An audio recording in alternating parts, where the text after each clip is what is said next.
It is WrestleMania season. Maybe. I don't know when you watch these. It could be a cold day in August. Still appreciate you being here. When we do get to the show of shows, WWE loves to throw out facts and figures, as they should. You gotta promote it hard, otherwise what's the point? Given it is sports entertainment though, sometimes these things do get exaggerated, and other things go right under the radar. So who wants to be a nerd and go into some news stats? So do I. Let's go. Number 9, the biggest exaggerated attendance. People get so mad about this, but who really cares? Even if WWE said more people than actually exist on Earth attended a WrestleMania, great. I'm happy everybody got to go. You can see that these numbers are inflated because WWE is a publicly traded company, and therefore genuine information has to be put out there eventually. It's why that Mania 3 93,178 number is so debated. So then WWF did not have to release records so we can all argue about it. I can tell you with certainty, it still did very well. The figure that gets hurled around instead is 78,500, and here's the fun part. That's nowhere near the biggest shift WWE has done over the years. One of those belongs to WrestleMania 32, where even though there is legit detail saying 81,000 people are in that stadium, WWE said it was 101,763. That's right, 20,000 other humans snuck in. It was the same when WrestleMania was a weekender, because it seems as if 38 drew 114,300 over both nights, but we got told 156,132. I love it. It's why I take everything with a pinch of salt and focus on the product itself. You really can just get too distracted with this stuff. Number 8, main event losses. We always talk about those who get to the main event and win.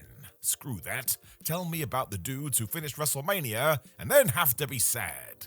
That sounds mean. We'll start with 2 men that you may not actually think are guilty of losing 3 times in the WrestleMania main event, but amazingly, that does belong to Roman Reigns and Brock Lesnar. Roman was defeated at 31, 34, and 40, whereas Brock got done at 31, 36, and 38. There are individuals who have done far worse, though, and that would be Shawn Michaels, Triple H, and The Rock, because they get awarded with 4 losses. The Heartbreak Kid got defeated by Steve Austin at 40, Chris Benoit at 20, John Cena at 22, and The Undertaker at 26. Triple H is similar in the sense he lost at the WrestleMania 20 main event, got murked by Batista at 21, happened again to Cena at 22, and then Roman got him at 32. The Rock went 3 back-to-back as Austin whooped him at 15, Triple H at 16, and Stone Cold again at 17.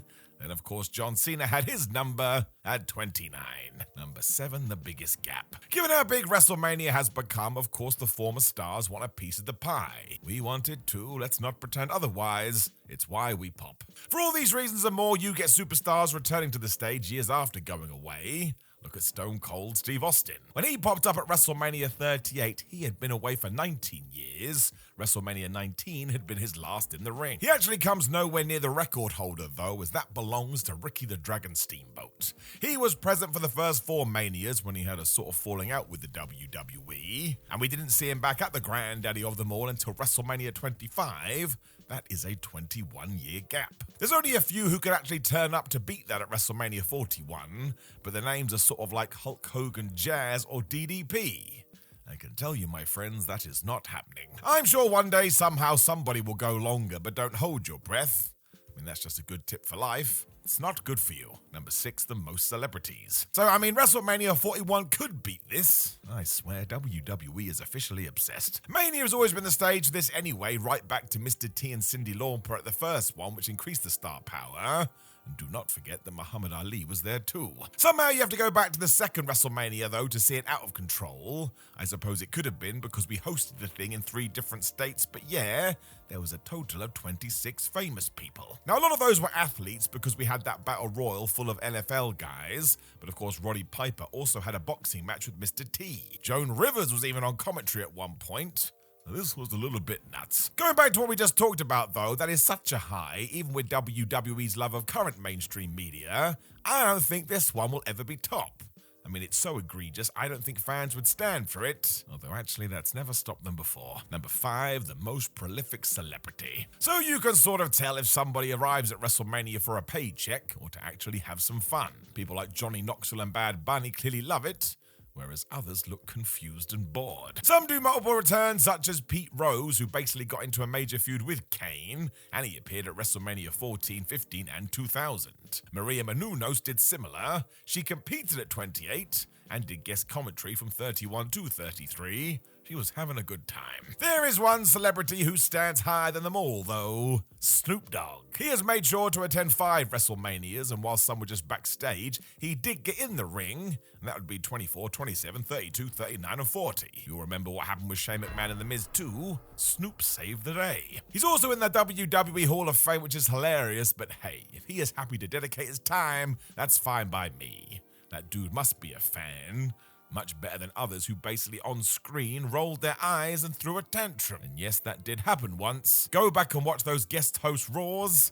You will not believe it. Number 4, the years between the first and last match. The career of a wrestler has changed dramatically. For example, when Hulk Hogan faced The Rock at WrestleMania 18, he wasn't even 50, and yet we were kind of acting like he was on borrowed time. Today, you have dudes in their 40s and beyond who show no sign of slowing down. I mean, there's AJ Styles, CM Punk, Rey Mysterio, Bobby Lashley, Christian, Dustin Rhodes. Your run can be longer than ever. It means his current record will change, but as of now, there are only a handful of wrestlers who have managed to space more than a quarter century between their first WrestleMania match and their most recent one. Steve Austin's first wrestle on the grandest stage was at WrestleMania 12 against Savio Vega, when of course he retired at WrestleMania 19. As we've already talked about, he then came back at 38, which is a 26-old gap. Sadly for him though, old rival The Rock has him beat. Because he first showed up at WrestleMania 13 where he faced the Sultan, and of course he was at 40. That is 27 years. The Undertaker can smash him too though, basically thanks to his longevity. His Mania debut was 7 against Jimmy Snuka, and he went all the way to 36, where he had a boneyard match versus AJ Styles. If you would like somebody to break this, I do believe you'd need to look at John Cena, even though you can't see him. If he does compete at WrestleMania 50, he will have done it. Given how adamant John is about his retirement though, I'm going to say no way. Amazingly, Austin Theory could be a contender too. His first Mania was 36, so if he goes to 66, success. You never know. Number 3, the most title changes. So fans do expect championships to be switched at WrestleMania. It's half the point. You gotta blow off some feuds. Given how long it was, it's no surprise that Mania 35 held this record for a long old time. 8 belts found their way to 2 new people, although 2 did take place during the pre-show. I mean, it does still count, but you gotta put it in the chamber.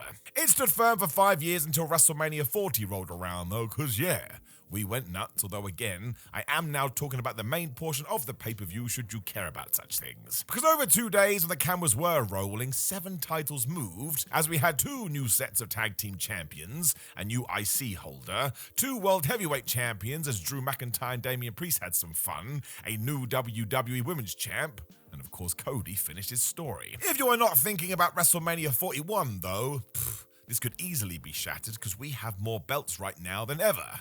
The women have their mid-card titles, and we could sneak the Speed Championship in there. I mean, we won't, but you could. It does tie into the wider conversation that all of wrestling has too many trinkets to win. I will tell you I agree. Number 2, losing 2 titles at one Mania. I mean, what? That is a terrible night at the office. Only a few can lay claim to being super upset. Kurt Angle was an early runner as he walked into Mania 2000 with both the Intercontinental and European titles, and he walked away with nothing. The best part was he wasn't even pinned or submitted. Chris Jericho and Chris Benoit just beat the other one. More recently, the Judgment Day suffered the same fate because they were the WWE Tag Team Champions at WrestleMania 40. As the company split these belts at the show though, it did mean they had 2 chances to have some success. And no, they left empty-handed. A-Town Down Under and the Awesome Truth would be the winners, and let's face it, separating those belts was the worst idea. The tag division hasn't been the same since. WWE should rectify this, although very sadly they won't. Number 1, the most wins and losses at one WrestleMania. Now that WWE has 2-night WrestleManias, you would think you wouldn't need superstars to perform double duty. It is not the case, and even when it was a single-day event, it does happen. Poor Yokozuna, of course, had to work twice at WrestleMania 9, where he got 1 win and 1 loss, with Bret Hart doing the same at 10. Hogan also fits into that Mania 9 chat for very sad reasons, and Seth Rollins, thanks to his Money in the Bank, did it at 31. I'm sure you forgot Natalya and Tamina had a bad night at 37 twice, and of course Pat McAfee got surprised at 38. He lost to Vince McMahon after defeating Austin Theory, That one is bizarre. We then get to 40 when WWE went crazy with this, because it did happen to Cody Rhodes, Roman Reigns, Seth Rollins, Drew McIntyre, and Damian Priest. Of course, the Mania 4 tournament helps with this too, because look at Ted DiBiase. He won 2 matches at the big show, as did Daniel Bryan at 30. Nobody has done it better than the Macho Man Randy Savage, however, all thanks to that WrestleMania 4. As he was going to win the WWF title, he won 4 matches, which saw him beat Ted DiBiase, Greg Valentine, Butch Reed, and of course the one-man gang. There is only one wrestler that can say they lost twice at one WrestleMania though. The Miz. It was over 2 days, but on the Saturday at 39, he got whooped by Pat McAfee, and then on Sunday, we had that whole Snoop Dogg debacle. He still pinned the guy. I doubt these numbers will stay here either, because WWE loves going crazy at WrestleMania. But you know what? That's likely the right call. You just want people to feel like they went on one hell of a ride. Now, of course, please do drop me a comment below and come up with your own crazy WrestleMania facts before you like the video, share the video, and why not subscribe? Otherwise, click the video on the screen for even more fun WWE facts. But thanks for joining me, my friends, and I will talk to you again soon.